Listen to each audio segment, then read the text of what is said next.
In Game 5 of the 1997 NBA Finals, Michael Jordan, severely ill, dropped 38 points in a pivotal win against the Utah Jazz. It is from that performance that I am drawing inspiration for today's show. I'm Colby, that's Bratke, and this is Bootleg. Never did it for the fame, never did it for the game. When I picked up the mic, it made my whole world change. Started back in my bedroom with a double cassette.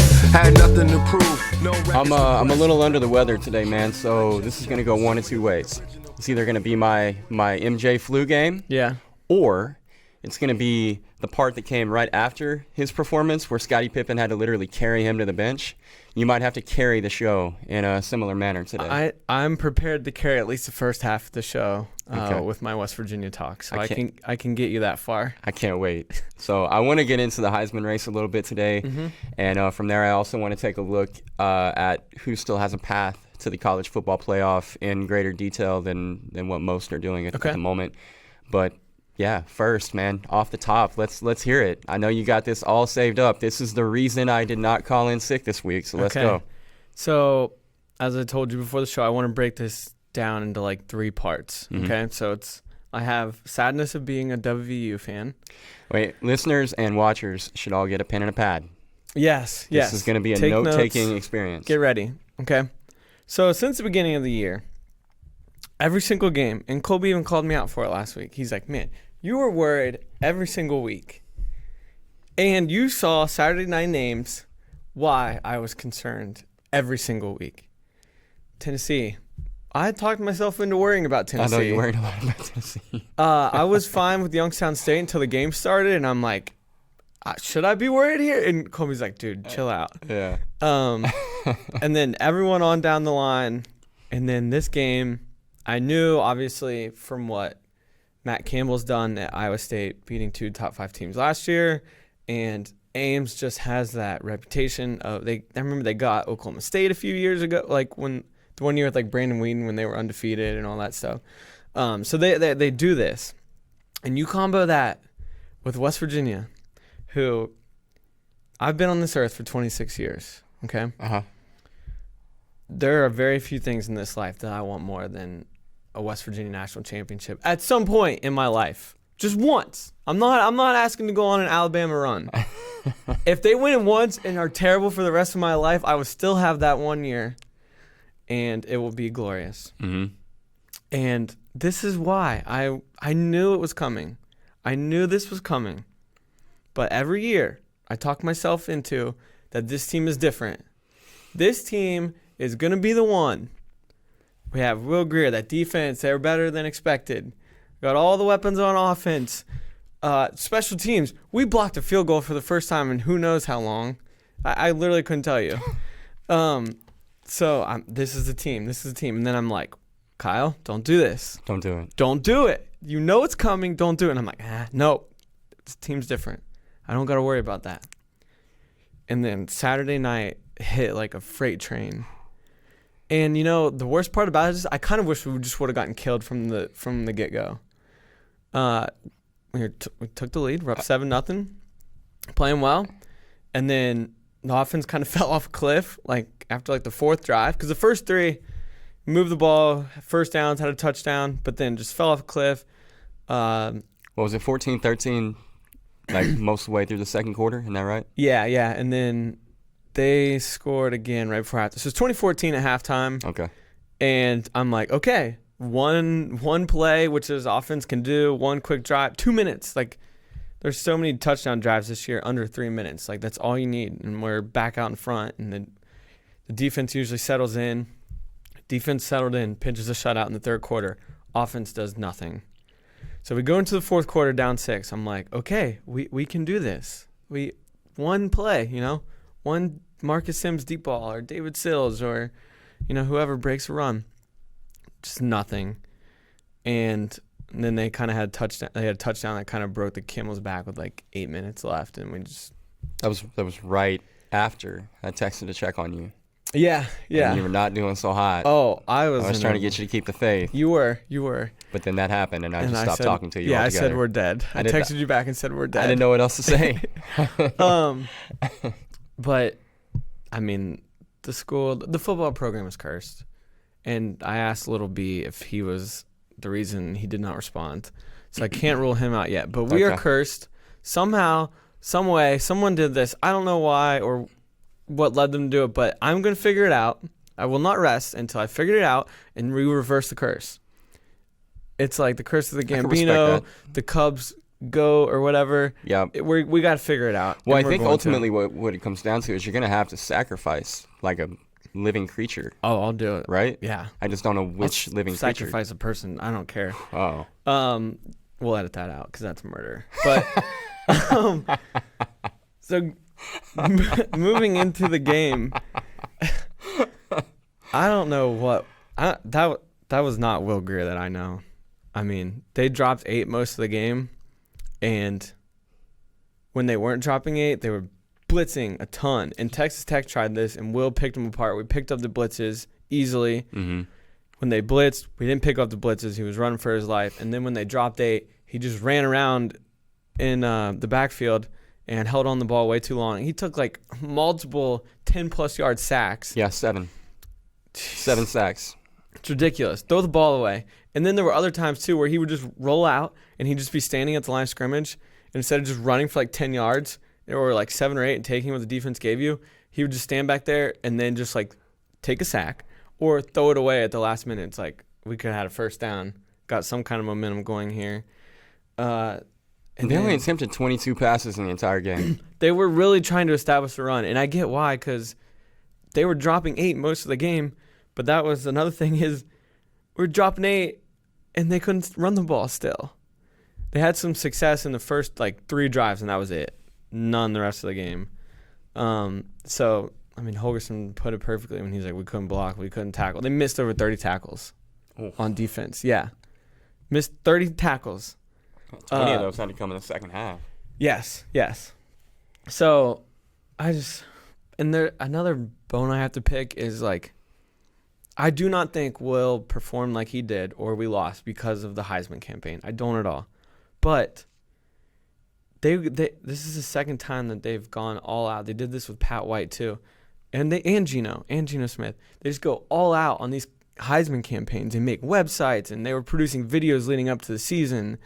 And they're just like, stop. We're not in the Big East anymore. We are in the Big 12. If he's going to win the Heisman, it will take care of itself on the field. You do not need a campaign.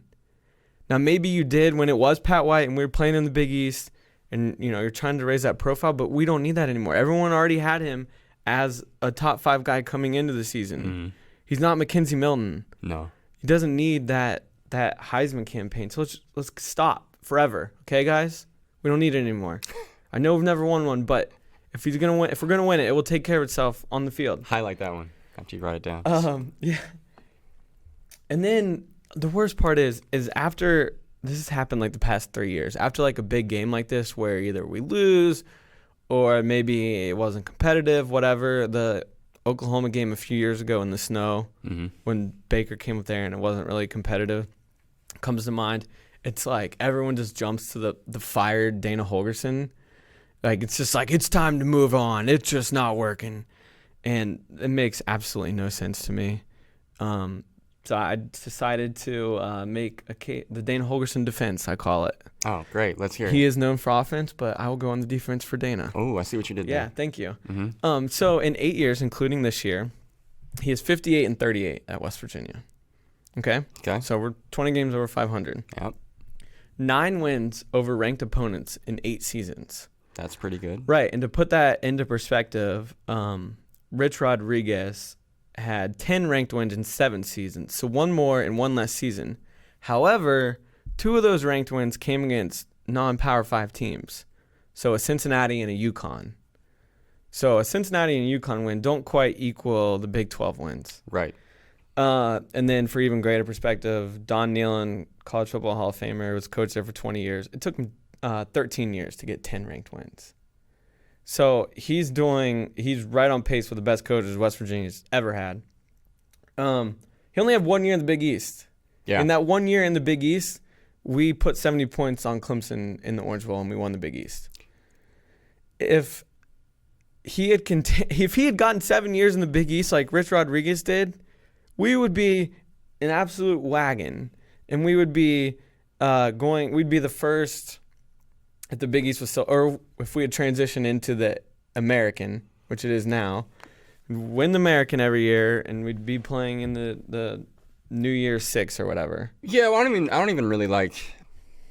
The Big East wasn't ever looked at like the American, where winning it doesn't mean anything for you. Like, if hypothetically, if the Big East was still a thing and West Virginia was still in the Big East with Dana, you brought up Clemson. I think that's the comp. I think that West Virginia with Dana in the what we used to know as the Big East would be a lot like Clemson is in the ACC, where we basically just go ahead and chalk that one up for them every year. Right. And if they don't win, it's a disappointment, but more often than not, they're going to. Yeah, and I mean, that's what it was when Rich Rod was there. It was like, okay, if we don't win the Big East, it's a disappointment.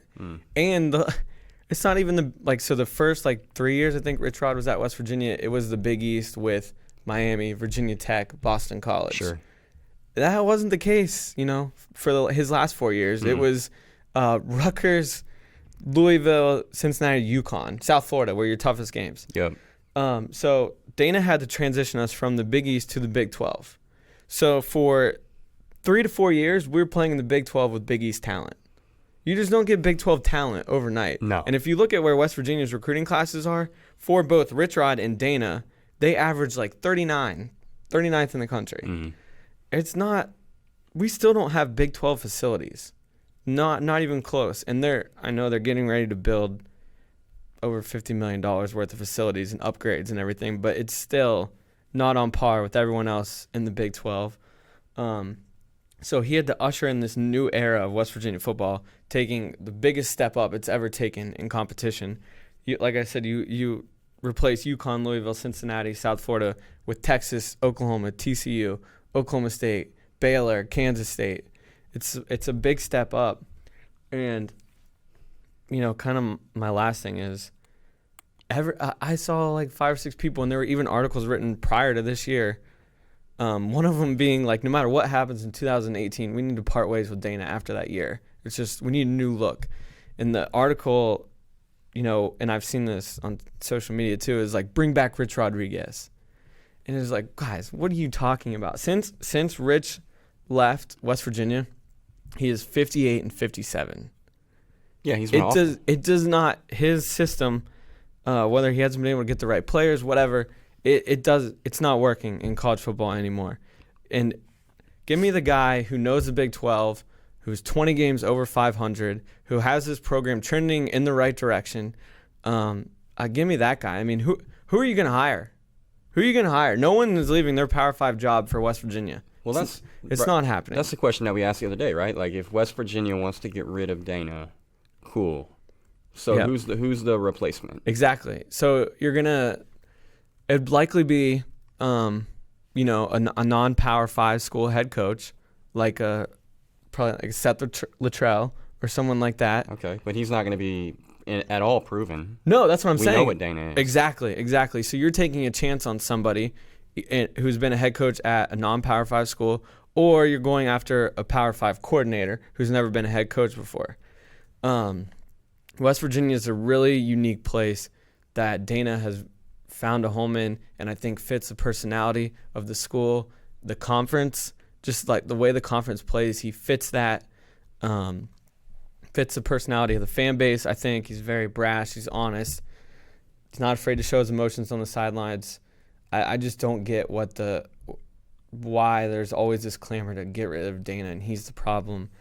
What did you say his record is at West Virginia? 58-38. And has he been in the Big 12 the entire time? 1 year in the Big East. So okay. 7 years in the Big 12. 58-38. Yes.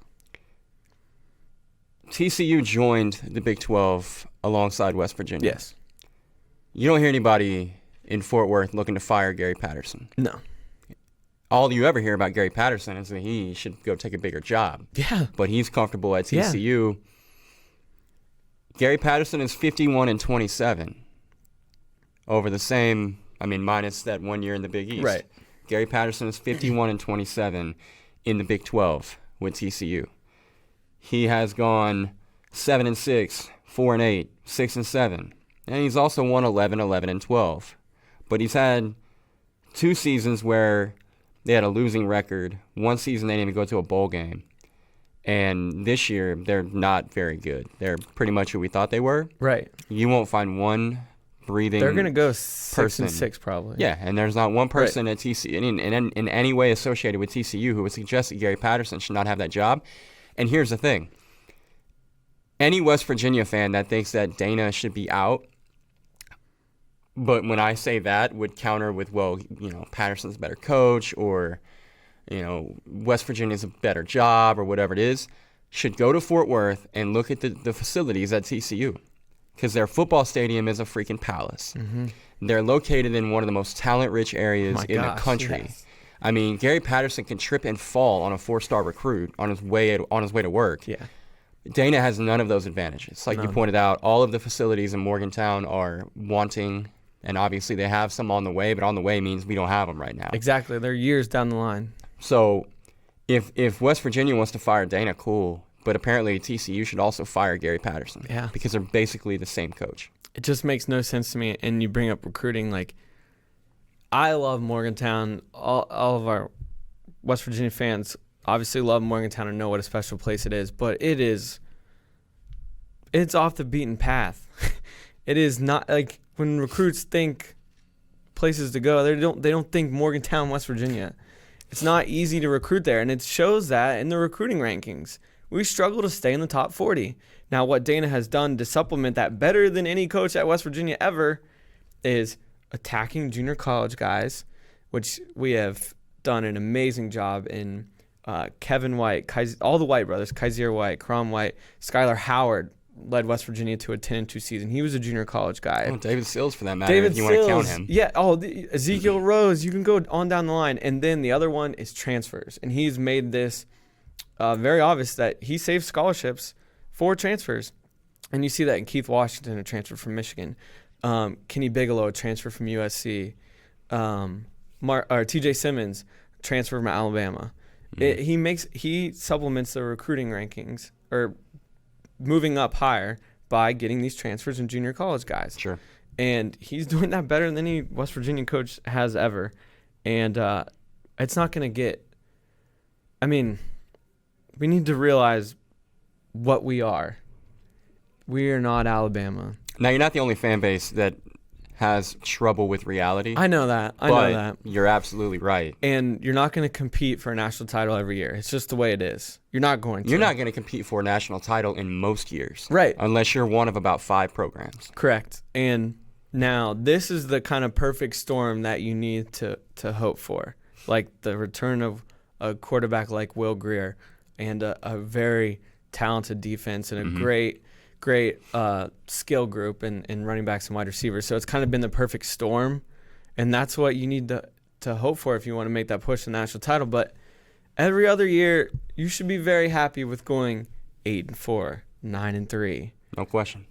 Even a 7-5 in there, and win your bowl game, Yeah. So it's a reality check, guys. Dana's not the problem. He's not. It was a bad performance. That's all. Actually, I knew you guys were in trouble when Iowa State tweeted the uniforms they were wearing in that game. That's another thing. It should have been disqualification. Where's the school colors? I don't know. There were no colors, all black and white. But here's the thing, man. If an Iowa team wears all black, yeah, I know. Any Iowa program, it's bad news. I was kind of hoping we were gonna cancel out that juju because we went. They the all white we wear. They call that the Stormtroopers look. It's a good look. Yeah, it's a really clean look. So I was hoping we'd cancel that out. But no, I knew we were going Stormtroopers. I didn't know they were going all black until 40 minutes before kickoff, and I was nervous. You should have been. I was. So this dude with the Des Moines Register named John Darcy, Big J, he did an article where he actually legit got a sports psychology expert named Dan Lerner to comment on the record about the potential for improved athletic performance when wearing an alternate and or all-black uniform. Yeah. And this is what Lerner had to say. Research has shown that not only does putting on formal clothes make us feel more powerful, I wouldn't know anything about that, and change the basic way we see the world, but teams in black have been shown to be more aggressive. One study found that wearing a white lab coat improved performance on tests, where changing clothing or uniforms can transform our attitudes, confidence, and in some ways enhance our performance. So really, the all-black uniform is like a performance-enhancing drug that should probably be outlawed from college football. Yeah, that is not fair at all. But I don't need to show that study to West Virginia Athletic Director Shane Lyons. Nah, he's out on that. Because the fans want to do a coal rush where West Virginia wears all black on Black Friday against Oklahoma. But he doesn't want to do it because black is not part of the school's colors, which Iowa State's Jamie, whatever his name is, athletic director. I know his first name is Jamie, but he should be fired. You and Jamie are on a first name basis, Yeah. so you don't really worry about the last name. No, he should be fired because that's unfair and that's not part of their color scheme. Okay. You're going to have trouble with the fired Jamie. I don't know what your last name is, campaign. Pollard, Jamie Pollard. Oh, there we go. That was Bush League Jamie. Bush League. I really hope that you guys don't do the coal rush thing against Oklahoma because, I mean, as someone who would prefer that Oklahoma win that game, I'd be a little They intimidated. wanted to get, like, there was a petition going around. They wanted to, like, it's so ludicrous. They wanted to turn off all the lights in the stadium and then have, like, the Miners lights, like, on top of the helmets. And they know that it takes like an hour to get the stadium lights turned on, right? Like, you can't just, like, it's not a light switch. You can't just flip it on exactly. At all. But it would be pretty dope if you could do it. It's just not realistic. Mm-hmm. I think I'm done with my rant. Well, okay. We can be kind of done, but I just want you to know that West Virginia is not done.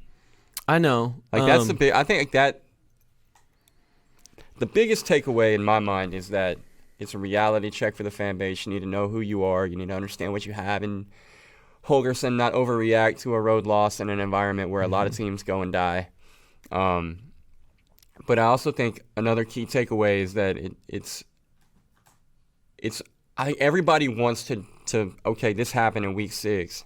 Let's now connect dots and draw conclusions on exactly what's going to happen for the rest of the year. Oh, we lost? Well, shit, season's over with. Yeah. Oh, my God, sky's falling. And not only do fans do it, but like if you drive around and listen to like Sirius XM radio and listen to all the college football shows, that's all that the show is callers and hosts overreacting to results. And I get it. Like that's what gets people to listen. That's what keeps people tuned in on the radio. I guess I'm the opposite. Like that gets on my nerves. I don't really care to talk about that type of thing halfway through the season because just like this, like West Virginia loses on the road to Iowa State. Oh my God, they're done. Except that they're not done. Because if they win out with 2 victories over either Oklahoma or Texas, then a 1-loss Big 12 champion West Virginia with those 2 wins is very likely a college football playoff team. And that is a decent segue into the conversation I wanted to have, which is let's do it. Kind of inspired by everything I just said because I get really, really tired of the whole, let's overreact to a win or a loss on, October the 15th or whatever Saturday was. And how many years have we sat there and watched a team lose a game early in the year and then come back and win and it doesn't even matter or not even necessarily early in the year? Oh. Alabama loses to Auburn last year, late in the year. Last game of the season. And they're still in the college football playoff. And then, by the way, they win the whole thing. The year Clemson won the whole thing over Alabama, they lost to Pitt at home in November. Well, last year they lost to Syracuse in October. Yes. It doesn't so but nonetheless, every college football radio show is going to sit here and belabor the point, and it drives me freaking crazy. So I thought, hey, let's run all the way down the list and just really highlight how many freaking teams still have a shot. Now, spoiler alert, Arkansas, not a shot. They're out now. But aside from them, they are. I'm sorry. There are other teams that are still in it. Beginning with number 1, Alabama. Obviously, they have a they have a puncher's chance. Let me set this up. So what I want to do is I want to say the team, and then we're going to say do they or do they not have a path still to the playoff. So Alabama, yes. And even if they lost to like say LSU, they're probably still in because that's just a repeat of what happened against Auburn last year. They don't play in the SEC championship, but it's freaking Bama, and the committee has shown. And I'm so tired of people saying, oh, well, I went through the mock selection process, and now I have this newfound respect for the selection committee. Cool. I'm not saying their job was ever easy. Right. But for, like, yesterday, oh, man, who was talking? Billy Packer and somebody else, Cole Kubelik. And Kubelik had just gone through the mock process. And they're on the radio telling me that there is no bias. that eye test doesn't ever come into play. Mm-hmm. And I'm calling BS on that because Bama's getting in this thing. If they have one loss and they don't win the SEC championship, they're getting in. I agree. So, Bama, congratulations. You're pretty much in no matter what. And the other thing that I want to do is if the season ended today, would they be in the playoff? Bama. Yes. Yes. Ohio State. Do they have a path to the playoff? Yes. Yes. If the season ended today, is Ohio State in the playoff? Yes. Yes. Clemson. Do they have a path to the playoff? Yes. Yep. Yep. Win the ACC. Lose one time, Might it gets not. real dicey. Yeah.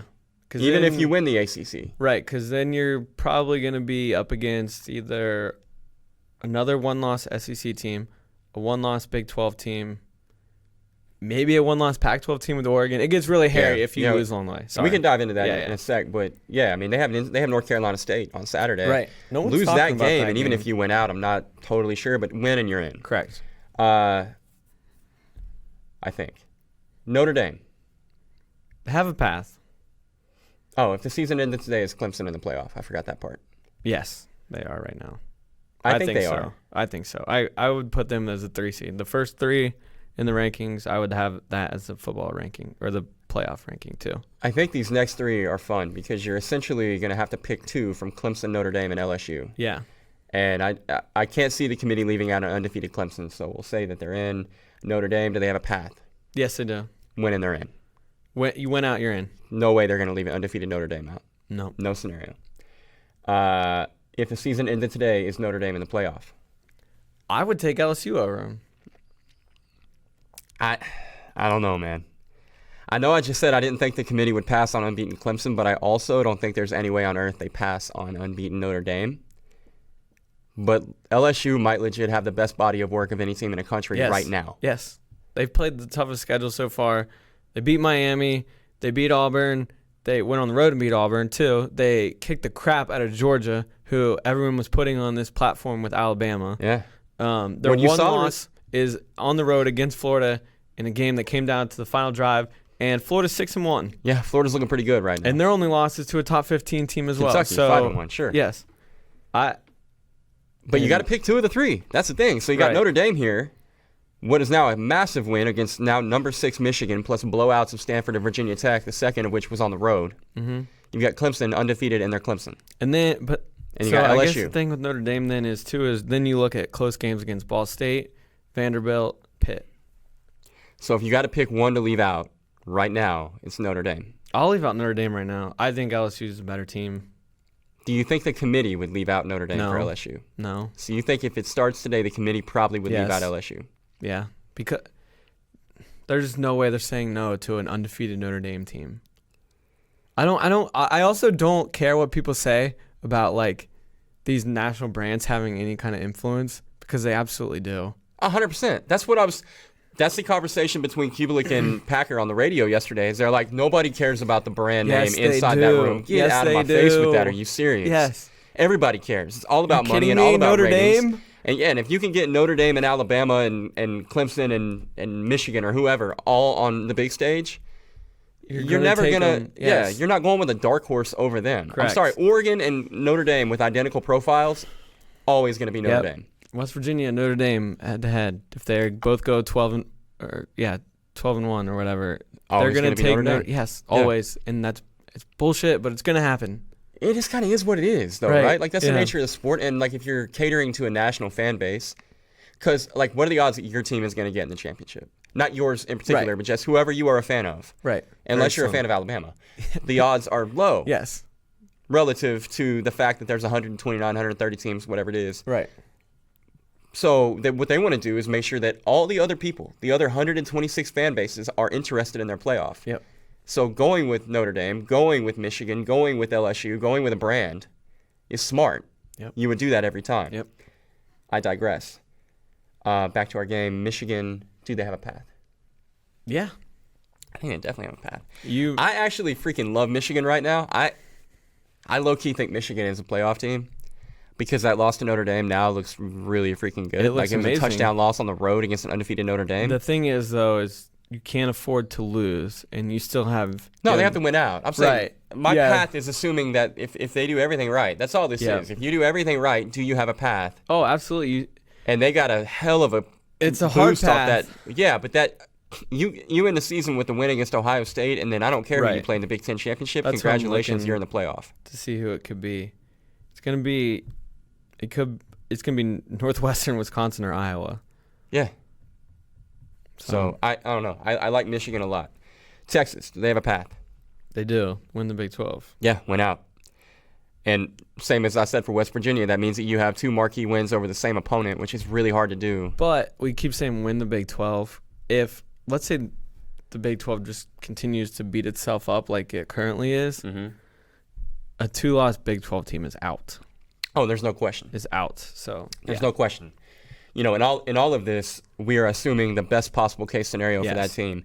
And the best possible case scenario for any of the 3 Big 12 teams that are still in play is you got to win everything. Yep. If any of them lose again, they're all done. Yep. Let's see. Georgia. Sorry, yeah. Yeah, absolutely. That's the thing is I thought was funny about Saturday is after that game, everybody wants to lose their mind. And, oh, my God, Jake Fromm maybe shouldn't be the quarterback, and Justin Fields, and what's wrong with Georgia's offense, and how their defense gets smoked by LA. You know, all this, like, the sky is falling on Georgia. And I don't want to pick on our man, but Gunter was telling me, you know, he was like, oh, it's par for the course. It happens every year. We lay an egg on the road against a, you know, high-profile opponent, which, okay. I don't know if that's true or false. I don't follow Georgia as closely as he does, but sure. We'll say that it's true.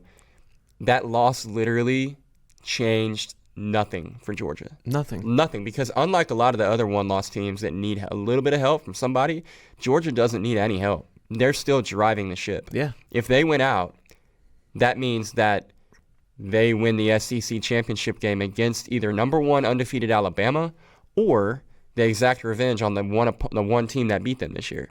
In either case, and if it's the latter, we got to figure LSU was ranked 2 or 3 or 4 in the country when it happens. So in either case, that win in and of itself, and the fact that there's no way in hell the committee would ever leave out a one-loss SEC conference champion. Oh, the SEC conference champion is never going to get left out. So congrats, Georgia. Nothing has changed. Yeah. Like if it's even possible for kind of getting your ass kicked on the road in front of the entire country is a good thing. In this instance, I could argue that it almost could have been because maybe they needed a little bit of a kick in the butt. Yeah. Maybe they needed like a little eye opener. I feel like they kind of sleptwalk a little bit. Yeah. So give Kirby Smart all the ammunition he needs to get their minds right. Maybe it's a plus for them, but it's definitely not a negative. They didn't lose anything. They might have dropped a few spots in the rankings, but they didn't even really drop that far. I mean, 2 to 8. 2 to 8, but I mean they're right here on the fringe of being right back in it. Yes. Number 9 is Oklahoma. Oh, absolutely. And we can say the same thing about Oklahoma that we say about West Virginia and about Texas. If they win out, they're in. If they lose, they're done. Yep. But I think, we're just talking about brand names.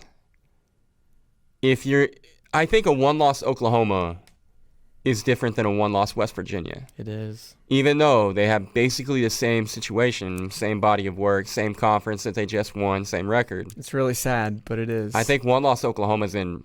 Period. Yeah. I think one-loss West Virginia. One-loss West Virginia. Cross your fingers and hold your breath. You're in a debate because I can't play defense. They just score a bunch and blah, blah, blah. So, yeah. No, it's exact. You're right. It's the way it works. It's the way the world is. Okay. Number 10, Central Florida. There is no path to the playoff. Thank you for saying that. We didn't talk about them before this, and I'm really glad that you went that route. Just like all hell broke loose ahead of them. They were ranked 10th last week, okay? Uh-huh. All hell broke loose ahead of them, and they did not move. Oklahoma moved ahead of them without playing. Yeah. So that just shows me right there that while they are ranked higher right now than they were at any point last season, including in the postseason, I believe, or after the postseason, no one's taking them seriously. Well, and not only that, like, I get the UCF fan frustration, like, we just want a chance. Just give us a chance. We beat Auburn. Congrats on beating Auburn. If right now your life depended on the outcome, and I said, who you taking neutral site, UCF against any team on this list? I mean, I'm not picking Bama, no. Ohio State, no. Clemson, no. Notre Dame, LSU, Michigan, Texas, no. Probably not. Georgia, no. Oklahoma, definitely not. Florida, no. Oregon, No. No. Literally, West Virginia, no. Kentucky, no. Washington, no. NC State? that one might be like the only one where I'm like, sure, yeah, UCF. I wouldn't take it against A&M. No, I wouldn't either. But Okay, so no. Go away, UCF. Number 11, Florida. there's a path. There's a path. There's a clear path. Good luck with that path, but there's a path. Right. You go, you still have Georgia. You got the You win have to over win LSU to help the profile. Not that you need it because you're already in the SEC. Correct. Now, if they beat Georgia, do you know what the rest of their schedule is? Well, they got Florida State. Don't forget the Noles. Right. But they go Georgia, Missouri, South Carolina, Idaho, Florida State. If they beat Georgia, If they beat Georgia, they're going to the SEC championship, and then you got your shot at the king. there you go.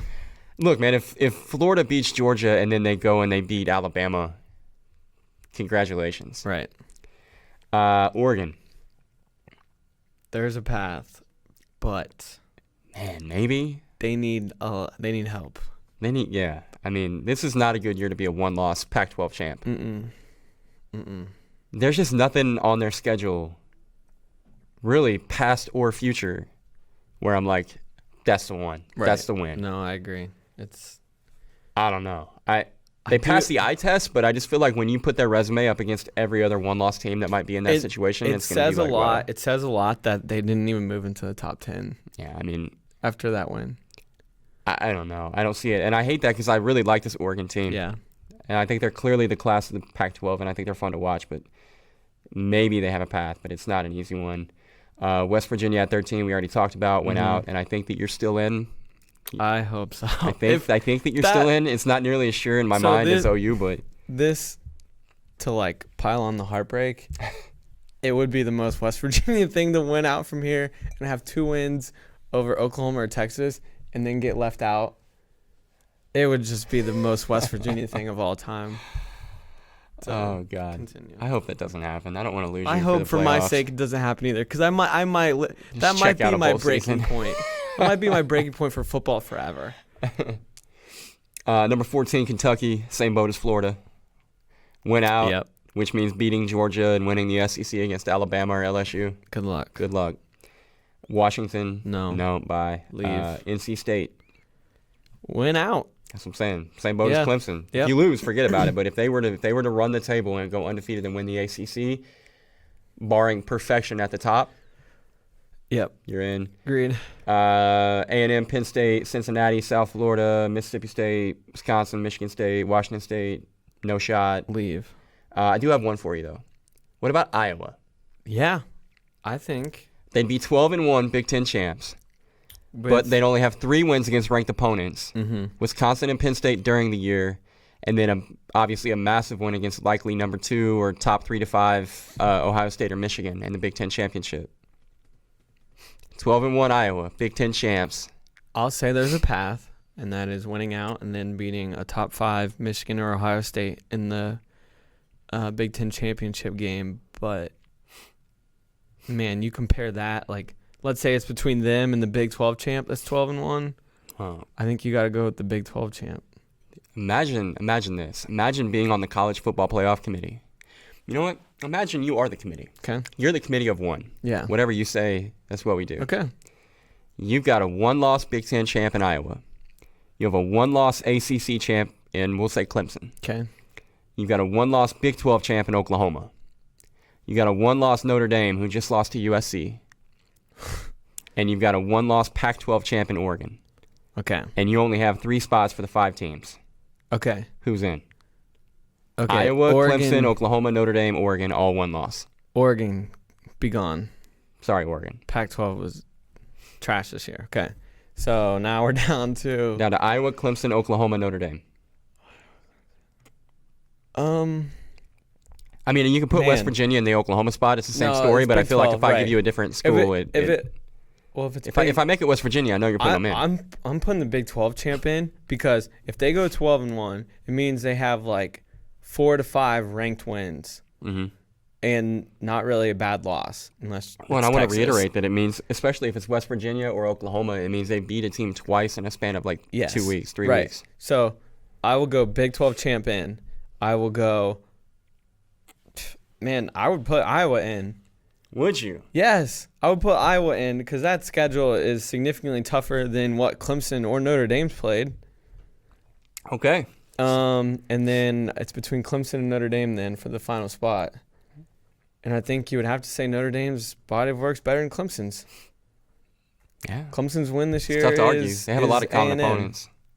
It's A&M, Yeah. you know? Yeah. NC State.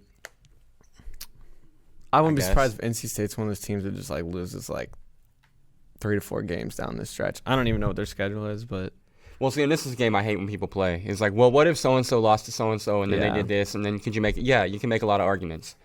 I just wanted to know with one loss.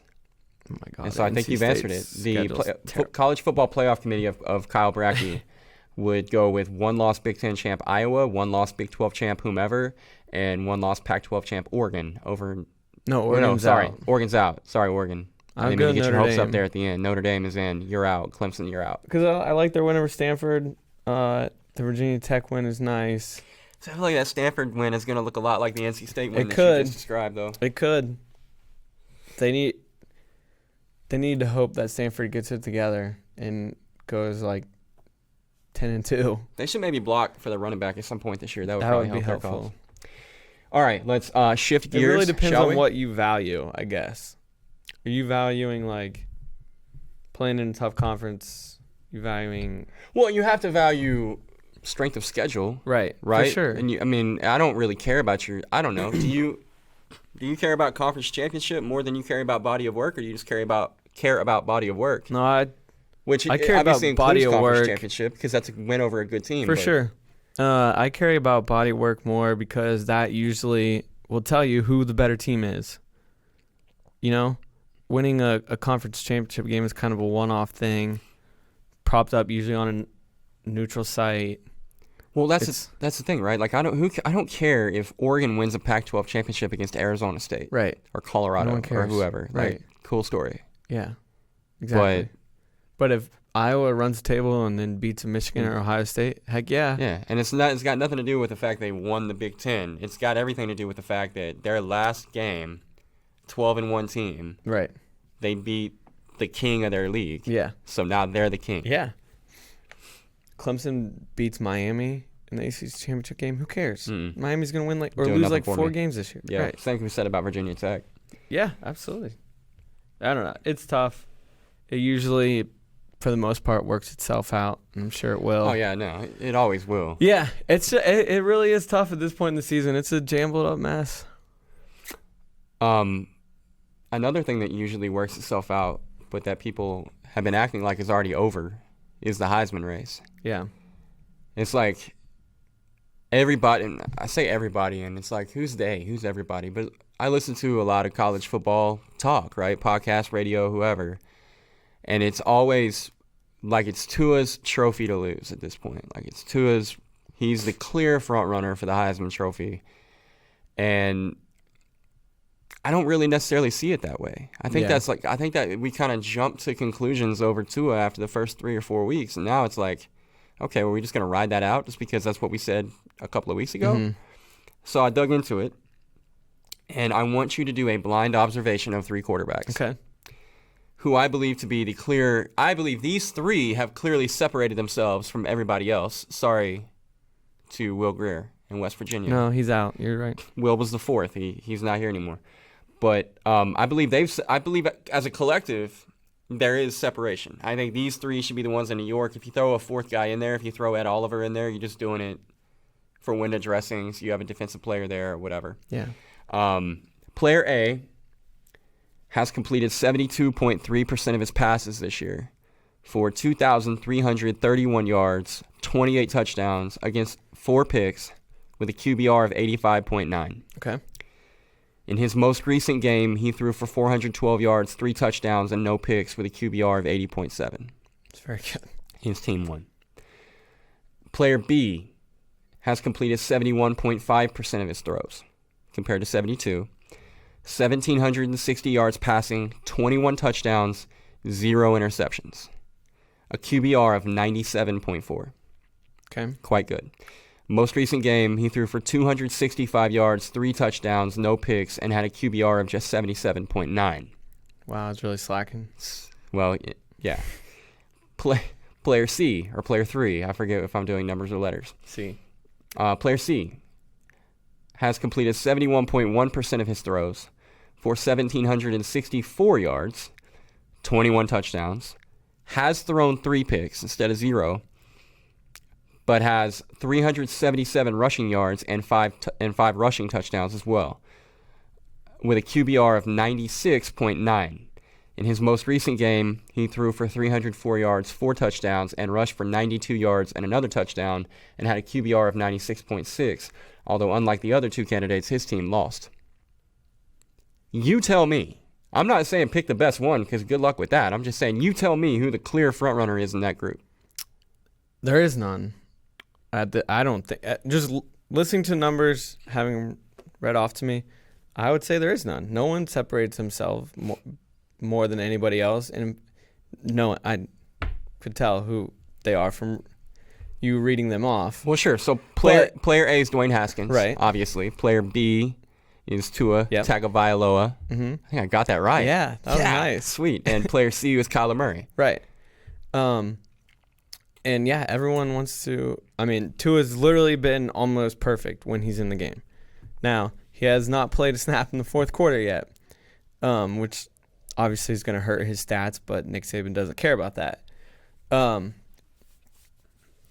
agree with you. I like that you're fighting against the narrative that this is Tua's and that we should just go ahead and give it to him now. Well, I feel like if the pace of production continues and Oklahoma or Ohio State went out, I mean, it should be one of the closest Heisman races that we've ever had. Yeah. In my opinion, I just don't think it's even close to being over. I agree. And then take it a step farther, right? Like you say, yeah, but Tua hasn't played in the fourth quarter. True. He also is questionable this week against Tennessee with whatever's going on with his knee. Yeah. So let's say that they don't play him this week against Tennessee. In years past, if a player is injured and sits out of a game, it's pretty devastating to his Heisman Trophy candidacy. Because to win the Heisman, almost everything has to go right. Mm-hmm. The knee thing he can't control. The playing in the fourth quarter thing he can't control either because obviously it's not his call. Right. But could you make an argument that him not playing in the fourth quarter is as much evidence of the fact that his team collectively is far superior to everyone else they play? Therefore, his impact, while awesome, is also maybe a little bit less necessary than the impact of, say, Haskins or Murray on their teams who are not so clearly superior to everyone they play. And so they have to play the fourth quarter. They have to play in crunch time. They have to make the big throws where Tua is never under any sort of pressure. Yeah, you're absolutely right. I think you got a great point there. I would play devil's advocate and be like, okay, look at what Alabama did a season ago compared to this year. Yeah, which is an awesome point. And defensively, they don't have the same dudes that they had a year ago either. Right. So you could argue worse personnel, and they are winning by – the offense is unstoppable. They're winning by more than they ever have. They're scoring more than they ever have. So that would be my argument to that. But I totally agree with you. Honestly, the most impressive player to me this year has been Kyler Murray. He's incredible. The reason I like Kyler is not that I have an Oklahoma bias or a freaking Oklahoma helmet sitting in front of me right now. But in a vacuum, the reason I like Kyler is because unlike Tua, that dude has to swim upstream every game, all game, because he knows if he has one bad possession, his defense is probably going to give up the lead. Yeah. Like he is running to keep the offense of Oklahoma ahead of the offense of the opposition every single week because they can't stop anybody. And so, I don't know, like it almost feels like it almost makes his case stronger just because of how much harder it is for him to keep Oklahoma at the top than it is for Tua to keep Alabama at the top. I agree. No.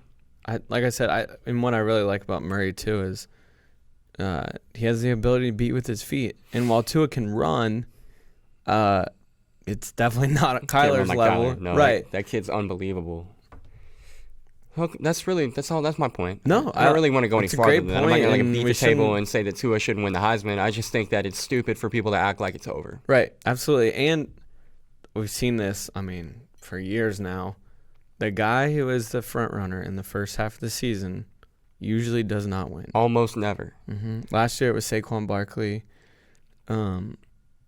It felt like Saquon was that. I felt like a wrap. Yeah. Like mid-October of last year, it felt like Saquon had that thing locked up. I remember he took that opening kickoff against Ohio State back to the house, and everyone's like, "That's it, that's it. Yeah, give it to the man. I know. Give it to the man." Yep. So I don't know. To his knee, I feel like is an interesting storyline. If they hold him out of multiple games, It is. I think he's gonna play. I know Saban said after the game he could have gone back in. They just didn't need him to. Yeah. Maybe they feel like, hey, we really don't need him against Tennessee. But I would be pretty surprised if he's not out there, at least for a little bit. Crazy that Nick Saban's management of Tua could drastically alter the Heisman Trophy vote. Yeah, right? seriously, it really could. All right, that's all for that. Cover 4 now. Yeah. Oh, absolutely. you got more? No, just my own thing is I would hope that the national journalists who actually vote on this and have these big platforms aren't like, oh well, Tua could have played, and Saban just chose to hold him out because his team didn't need him. No, you need to play to win the Heisman. He should be punished for not playing. Yeah. And while I know he can't control injuries, everybody else is out there. Right. And they should be rewarded for that. Yeah, I don't know. Look, if I want to dive off the deep end on this, the year after Sam Bradford won the Heisman Trophy, he was injured against BYU, came back, was injured again against Texas, and was done for the year. He was the most outstanding player in the country the year before. Mm-hmm. So if we're basing this off what we know he can do, right? Then should Sam Bradford have not been in New York the next year when he missed most of the year? Yeah. Because we know what he could have done if he was in there. Right. But he just wasn't in there. So, yeah, we know Tua's awesome. We know what he can do when he's in there, but if he's not in there. He's not in there.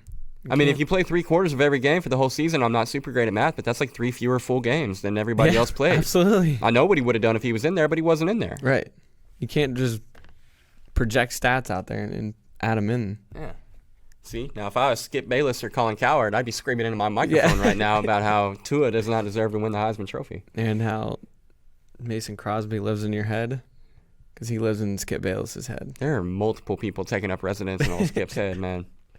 Shout out to Mason Crosby, by the way. That was pretty cool. I didn't really plan on talking about Mason today, but I was glad to see him hit 4 kicks and do what he did. I was also just glad for your sanity. But oh, my gosh.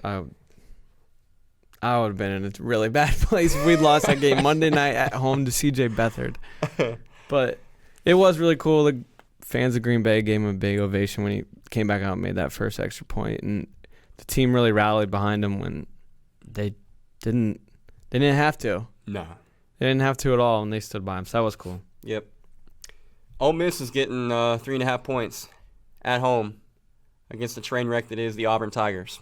There's nothing better than a home team getting points. Let's do it. So I almost picked against Auburn again this week on this game right here, but Ole Miss really struggled with Arkansas on both sides of the ball on Saturday. Obviously, Arkansas eventually gift-wrapped it for them because that's what the Razorbacks do this year. But the fact that Arkansas dominated that game for 3/4 the way that they did really kind of turned me off of Ole Miss. And I'm guessing it's why the line is where it is because Auburn looks freaking terrible. It's a train wreck. They were dominated at home against Tennessee last week. I just don't know. Ole Miss has got probably the worst defense in the SEC. Yeah, I'm thinking about it. Pretty sure that's the one. So if Auburn's going to score on anybody, it should be Ole Miss. So I almost just can't wait to see how this thing goes.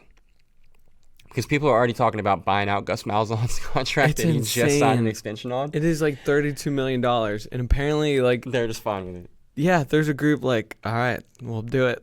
We'll pay it. He grew up an Arkansas fan, and he should be calling the Hogs every week because they got him that extension. He leveraged that perfectly. Huh?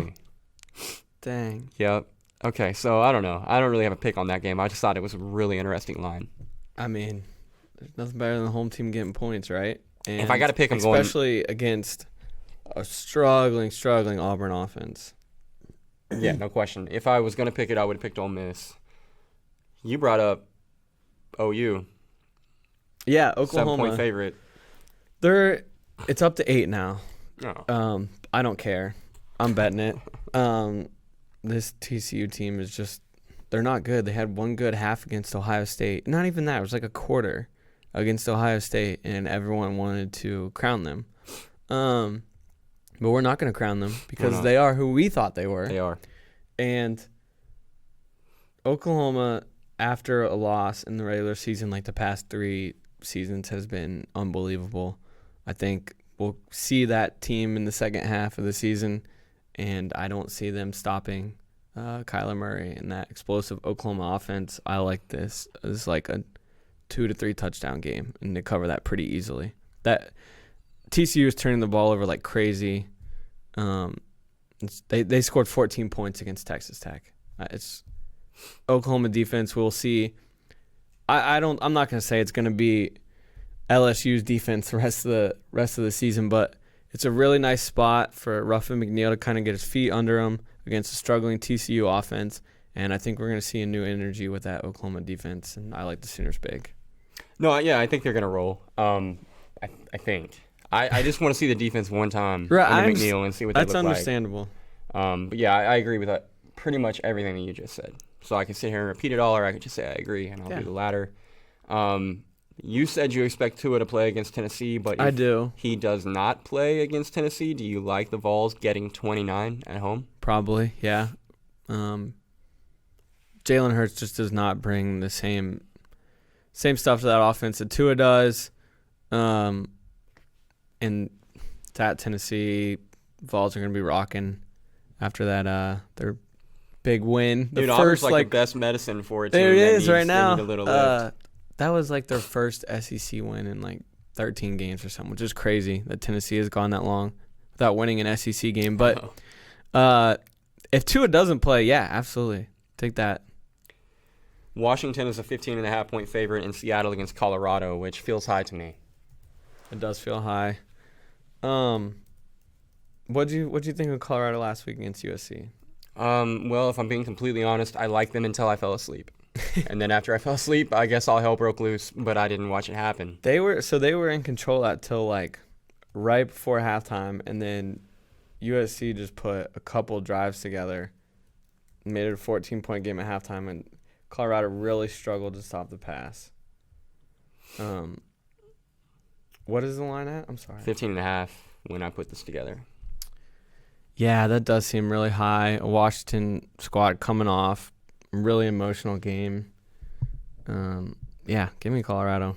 Cover that. I just feel like, Washington Colorado can outright. Find ways to get the ball to Laviska Shenault more than they have been. Because I mean, he's got to get 15 touches a night. He's been the best receiver in college football this year. So if they can get him, 12 to 15 touches a game, I like them so much more than if they just treat him like one of the other 4 wideouts and he's just a guy. Because he's a complete game breaker. Clemson's laying 17 at home against North Carolina State, and that feels real high to me. Yes, no one is giving any respect to NC State. No, and Clemson's already proven that they kind of lack that punch. Yep. I would take NC State to cover that 17. That's a big number. No, I like it a lot. I will be. Especially with a guy in Ryan Finley who, for NC State, he's going to get drafted to play in the next level. He's an NFL quarterback. And that Clemson defense has, while the defensive line is very good, the secondary is not. They've been torched this year. So definitely. And, I mean, the NC State defense, they lost Bradley Chubb. They lost some pieces, but they're still pretty good. Yeah, absolutely. LSU, 7-point favorite at night against Mississippi State. Man. I'm going to shock you with my position on this. Oh, yeah? Mm-hmm. Go Tigers. Well, that does not shock me. I don't know, man. I like that defense a lot. They do enough on offense to cover that touchdown, a little over touchdown. I think LSU might blow this one open. It is surprising. I figured you'd go cowbell on this one. I would love to, but they can't move the ball through the air. And if you're just going to line up and run it against LSU, you're going to struggle real hard. They're also probably going to struggle to throw the ball against those corners. They can't throw the ball on me. Yeah. I'm sorry, Nick Fitzgerald can't throw the ball on me. Yeah. So he definitely can't throw it on Greedy. I don't know. I don't get me wrong. I love me some Bulldogs, Hell State, all that. But Yeah. that's a tough spot. And at night, At night, LSU's kind of rolling right now. I don't know. I hate this. Students figured out a workaround for Nick. They did. They found they're very creative down there in Baton Rouge. They are. Okay, the last one I've got is I got two more. Okay, JK. let's go. The second to last one I've got is Oregon as a 2.5-point underdog at Wazoo. I really like this one, and I originally told you at first I wanted that to be my very good dog. I since reversed course. Man, I don't know. This one scares me now. Entirely full 180? Are you Washington State now? Yeah, I think I am. Oh man. I don't know. Game day is gonna be there. Yeah, but Mike Leach has had 2 weeks to get ready for this game. he ain't coaching the defense. I know that. Oh man, he's probably gonna leave a script out for Oregon to steal. Man, if Cristobal fell for that one. Come on. Oregon is 1-5 against the spread. Last 6 games on the road. Okay. I'll just try to give a reason. I don't know. Sure. I don't like. I like it when you back it up with actual facts. I rarely do that. I go gut. I don't know. At first, I was like, "Why are they an underdog?" And now, it's just okay. It's definitely a I kind weird of spot. see why they are. It's probably gonna be cold as hell, and packed house and Pullman, and I don't know what time are they playing? Like midnight. I don't even know. Let's look. Pac-12 after. No, they're not the Pac-12 after Pac-12 dark. after dark game, are they? It really messed me up that Washington and Oregon was not Pac-12 after dark. I don't like that.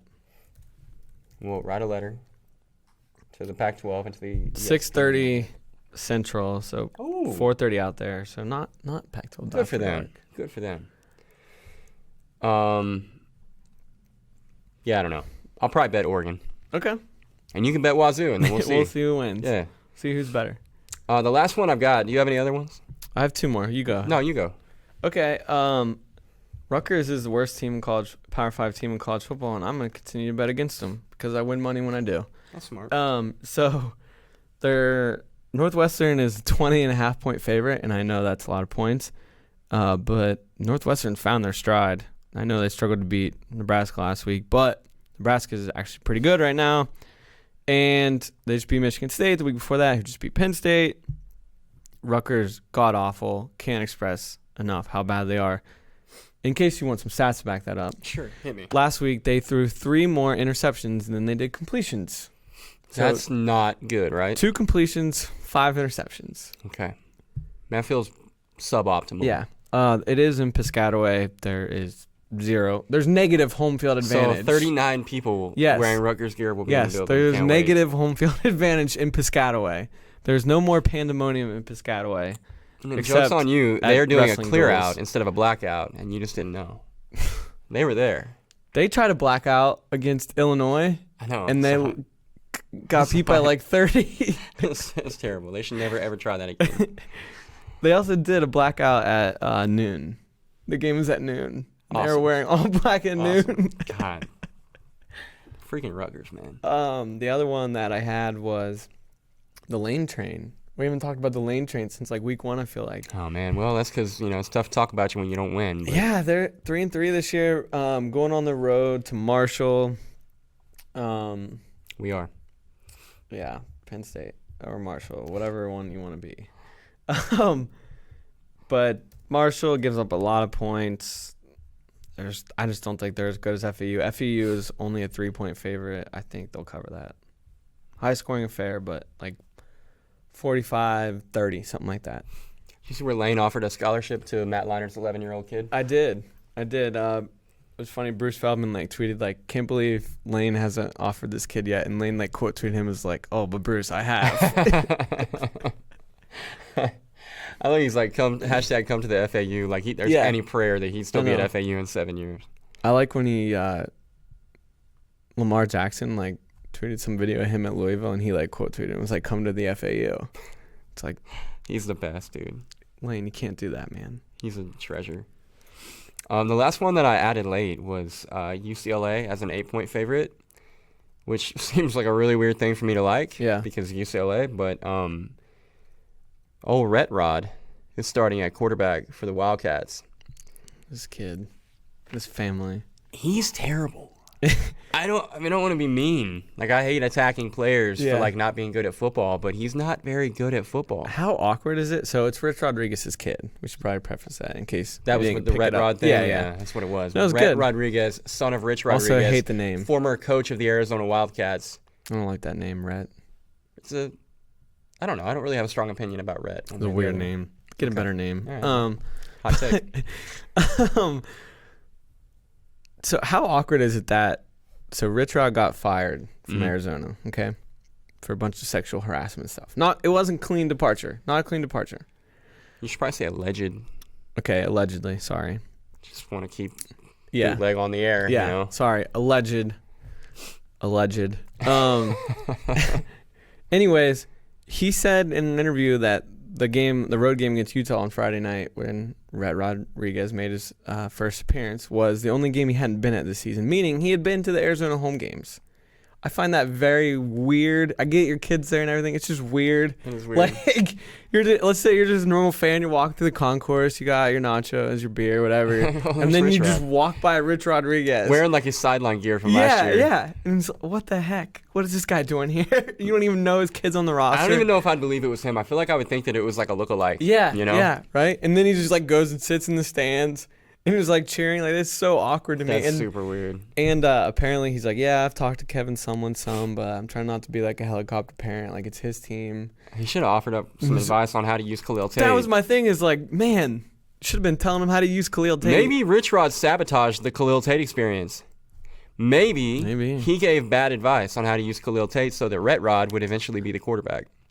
I love this. This is so woke. He was a saboteur. Yeah. Oh my gosh. You heard it here first. Rich Rodriguez ruined Khalil Tate's career on purpose. There's some people that'll tell you he threw that pit game on purpose. I don't believe that for a second, but why would he have thrown the game on purpose? No idea, but people claim that. Okay. I really hope those people listen to the first part of the show, because I feel like you were talking directly to them. Yeah, I was. You're exactly right. I was. The only other thing I don't really get about Rhett Rod is that Jamari Joyner came in the game before him. He did. On Saturday, and he completed 3 of 4 passes for 17 yards, and then they pulled him.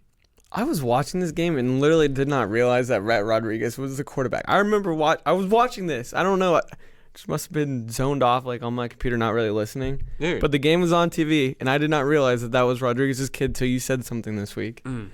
Yeah, that was him. And look, I couldn't play quarterback in college, right? I mean, Yeah. I think I told you guys how awesome I was in junior high school running the triple option. But, this isn't a thing where, like, I can do it better. But he looks like he's, like, 15 years old. He does. Playing with a bunch of college guys. Yeah. Which is not a recipe for sustained success. And Chip Kelly, they found their mojo last week. They put it on Cal. Yeah.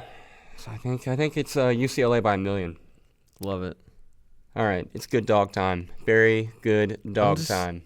I'm just gonna let you do this segment because you're 4-1, and I'm 1-4 because my very good dogs love to be extremely good until the third and/or fourth quarter. It's tricky, and then though. They gotta play good for 4. And then decide to get in the trash and ruin everything. Damn it. Or chew up your shoes. Nothing worse than when a dog gets in the trash. Yeah. Man. Yeah. So they're eating the trash, and so you are 4-1. Mm-hmm. I will let you start us off because. People are here to listen to you, not me. I mean, I don't know. I think the first hour was yours. I like Cincinnati getting 3.5 points at Temple. Mm-hmm. The Bearcats rank 3rd in the nation in scoring defense, 4th in the nation in total defense, 8th in passing defense, and 1st in pass efficiency defense. That's very good. It's a very good defense. Temple's quarterback is a kid named Anthony Russo, sophomore, first-year starter. He's made 5 starts thus far. Not one of the defenses that he's played against has been even remotely as good as what he's going to see in Cincinnati on Saturday. And yet, he still has only completed 58% of his throws. and he has thrown more interceptions, 7, than touchdowns, 6. And I feel like if Temple has any shot to beat Cincinnati, they're going to have to control the football, don't turn that thing over, because Cincinnati is going to want to be conservative offensively. They're going to want to lean on their defense, want to run the ball, don't take any chances. They got a young guy at quarterback too. They don't want to put too much on him. So the recipe for success, if you're the Bearcats, is creating mistakes whenever Temple has the football. Yep. And they have a quarterback who has proven through 5 games to be very gracious with the football.